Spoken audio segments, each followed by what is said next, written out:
আজ 12ই রবিউল আওয়াল।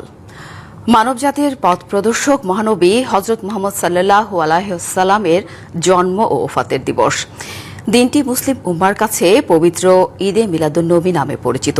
বাংলাদেশ সহ বিশ্বের বিভিন্ন দেশে নানা ধর্মীয় আয়োজনের মধ্য দিয়ে স্মরণ করা হচ্ছে তার জীবন, আদর্শ ও শিক্ষা। প্রায় 1400 বছর আগে সৌদি আরবের মক্কায় আবির্ভূত হন মহানবী হযরত মুহাম্মদ সাল্লাল্লাহু আলাইহি ওয়াসাল্লাম। মা আমিনার কোল আলো করে 570 খ্রিস্টাব্দে পৃথিবীতে আসেন তিনি। 632 খ্রিস্টাব্দে একই দিনে ইহলোক ত্যাগ করেন মহানবী সাল্লাল্লাহু আলাইহি ওয়াসাল্লাম। তিনি ছিলেন সর্বশেষ নবী ও রাসূল।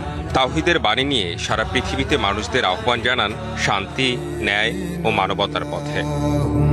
সময়ের আবর্তনে মহানবীর জন্ম ও ওফাত স্মরণের এই দিনটি মুসলিম বিশ্বের নানা প্রান্তে পেয়েছে ভিন্ন ভিন্ন আয়োজন ও ধর্মীয় সাংস্কৃতিক রূপ। সততা, ন্যায়, মানবিকতা, সহনশীলতা আর শান্তির বার্তায় সমৃদ্ধ মহানবীর জীবন। তার আদর্শতাই আজও কোটি মুসলমানের কাছে অনুপ্রেরণা।